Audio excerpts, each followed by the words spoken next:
הדרך מז'ונגדיאן ביונן לליטאנג בסיצ'ואן עוברת דרך הבקדו, אזור הררי יפה אך נידח, סמוך לגבול עם טיבט. הנסיעה אורכת יומיים, כאשר ביום הראשון נוסעים מז'ונגדיאן לשיאנצ'נג, וביום השני משיאנצ'נג לליטאנג. כפרים טיבטים בדרך לשיאנצ'נג.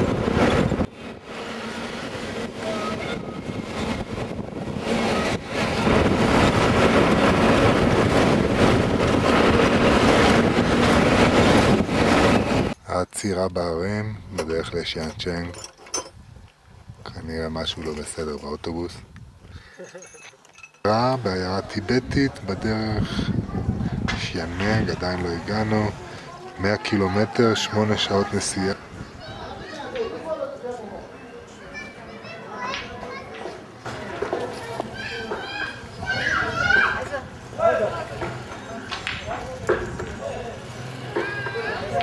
הדרך בין הערים יפהפייה, המדרונות מנוקדים באדום של סתיו.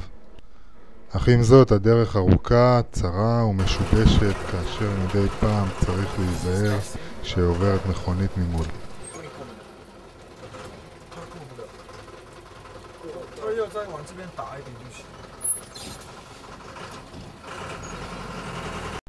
הדרך מטפסת בהרים מעלה עד שמגיעים אל הפס הנראה כאן בגובה של 4,300 מטר, לפני שיורדים מטה אל העמק בו נמצאת שיאנצ'נג. זה העמק של שיאנצ'נג. זה הערים.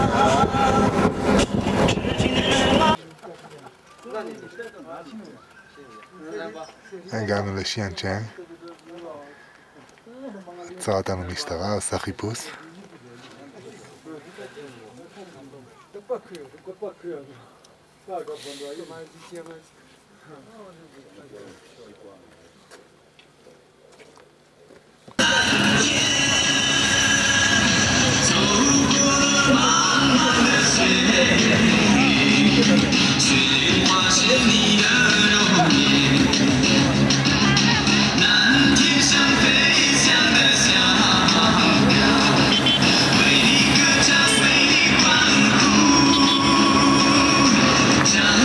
הייתה הכיכר המרכזית של שיאנצ'נג, והבנייה מודרנית בסגנון טיבטי מסורתי, שילוב מאוד מעניין. זה הרחוב הראשי ובעצם היחיד של שיאנצ'נג. למחרת בבוקר ויתרתי ברגע האחרון על הנסיעה באוטובוס שהיה צפוף להחריד, ומצאתי נהג מונית שהיה מוכן לקחת אותי ספיישל לליטאנג באותו מחיר של נסיעה באוטובוס. כל העסק נראה לי קצת חשוד, לא כל כך בטחתי במניעים של הנהג. כבר חצי שעה בדרך, אני עדיין תוהה מה מביא אותו לקחת אותי במונית יחיד במחיר של אוטובוס, למרות שבינתיים הוא נראה שלב. אני עדיין לא בוטח בו ושם לב לכל מה שהוא עושה.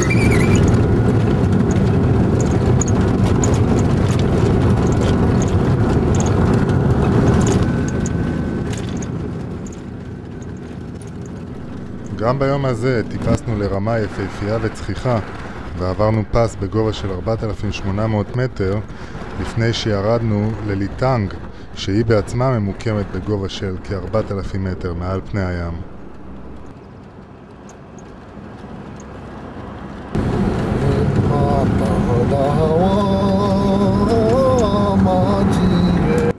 ומה נסגר עם נהג המונית?